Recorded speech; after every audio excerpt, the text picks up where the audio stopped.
The poem Fire and Ice was written in the year 1920 by one of the greatest American poets, Robert Frost. This poem has only one stanza of 9 lines. Written almost 100 years back, this poem is still very relevant. The poet in this poem has presented two opposite views about the end of humanity and the world, that is, fire and ice. Learners, we human beings are the most advanced and most intellectual creatures in this world. Are we immortal?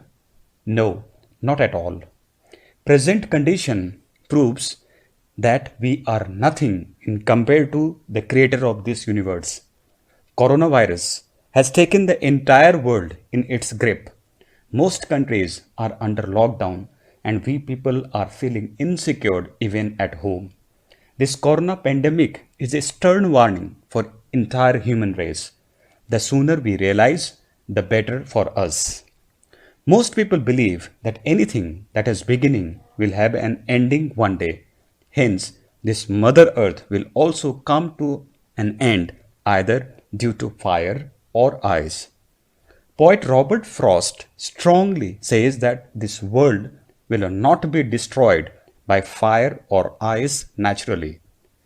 Two human emotions, desire and hatred, will cause an end to this beautiful world. Students, at the end of this poem, we will be able to learn the theme of this poem, role of human emotions like desire and hatred in one's life. We will also be able to identify different poetic devices used in this poem. Theme of the poem is very clear. How the world will meet its end by fire or by ice. Poet says that both fire and ice can bring end to this world. Message of the poem. We human beings should live in peace and harmony for a great future. Mutual understanding, love, equality, and sympathy for one and all can save this planet. If we will not keep ourselves above all selfish matters, then the day is not far when this world will come to an end. Students, now I will explain the poem Fire and Ice in detail. This poem is a symbolic poem where the poet is talking about an age-old question, how this world will come to an end. Let us read and find out. Some say the world will end in fire, some say in ice. From what I have tasted of desire, I hold with those who favor fire. Some say the world will end in fire, some say in ice. Through these two lines, the poet is talking about the opinion of different people. Some people believe that forest fire, global warming, or heat from the earth's crust will destroy this world. But some other people say that in absence of sunlight, this world will freeze completely, bringing an end to this world. Students, we all know how heavily we are dependent on sun. What will happen if it starts emitting more heat or if it stops emitting heat? In either of these conditions, this earth will not survive. Now I will explain the next two lines. From what I have tasted of desire, I hold with those who favor fire. Hold means agree and favor means support. Poet, from his own experience, favors those who believe that this world will come to an end because of fire. Fire here symbolizes desire. Poet says that this world will come to an end due to too much desire of human beings. Human lust, greed and desire to get more and more, be it love, power or money, will cause an end to this world. I hope the first 4 lines are clear. Now I will explain the next 5 lines. But if it had to perish twice, I think I know enough of hate to say that for destruction, eyes is also great and would suffice. Students, in the first line, perish means die. Now see what the poet has to say. If the earth has to be destroyed not once but twice, then ice is also strong enough to destroy this world. But if it had to perish twice, I think I know enough of hate. Means ice here symbolizes hatred. And hatred, as you all know, is the most dangerous of all emotions that we human beings have. The poet feels that there is enough hatred in the world that is spreading among the people. One human is killing another for selfish reason. This hatred is a silent killer and will destroy the whole world. See the next few lines. I think I know enough of hate to say that for destruction, ice is also great and would suffice.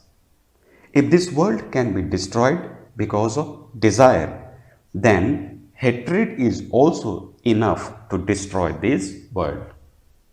So students, by reading this small poem, we learn that human beings must take control over his negative emotions like desire and hatred. Otherwise, nobody can save this planet from destruction. Students, now we will discuss literary devices used in this poem. As we all know that this poem is a symbolic poem of only 9 lines. First, we will discuss rhyme scheme of this poem. Whenever we write rhyme scheme of any poem, we find it from the last word of every line. Now, in this poem, the last word of first line is fire and last word of second line is ice. Now, these two words are not rhyming. So, first we will mark fire as small a, ice as small b. Desire and fire are similar, hence we will mark them as small a, small a. Next line, the last word is twice. Now, twice is similar to ice, hence we will mark it as B.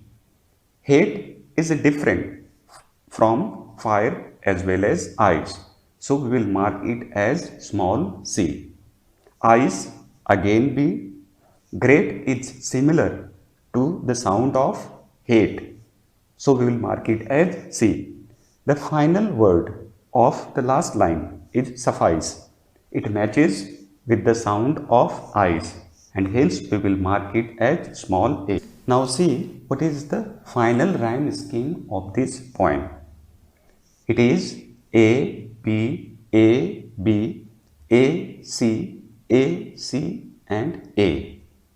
Students, two contrasting ideas, fire and ice, are completely supported by the rhyme scheme of the poem, as different alphabets carry different ideas expressed in the poem. Now, we will discuss about another literary devices.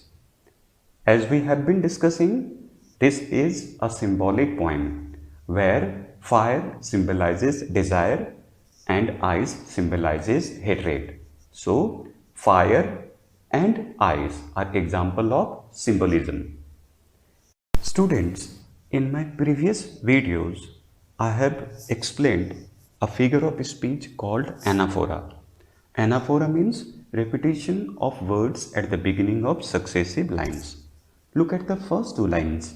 Some say is at the beginning of first line. Some say is also at the beginning of second line. Hence, some say is an example of anaphora. Now, we will discuss about one more figure of speech used in this poem. You can find it easily by looking at the first line. it is a perfect example of alliteration. Some say, sir, sir, world, will, were, have been repeated. Hence, example of alliteration. Look at the last two words of fourth line. Favor, fire. Fur.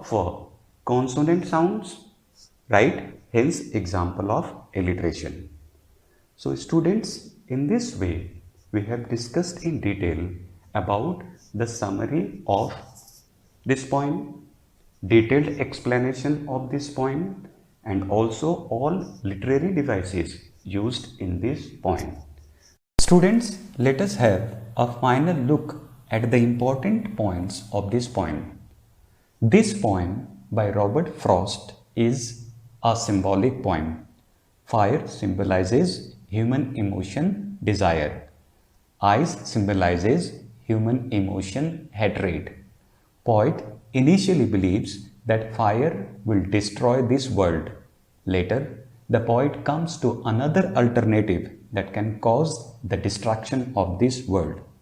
Finally, the poet agrees that both fire and ice can cause the destruction of this world. Students, I hope you have understood this poem quite well. Students, now let us see what we have learned from this poem. We have learned the theme of the poem and also the role of human emotions like desire and hatred in one's life.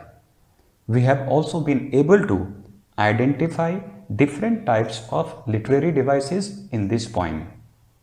I hope students you have understood this poem quite well. Please watch the video to understand it in a proper way. Thank you.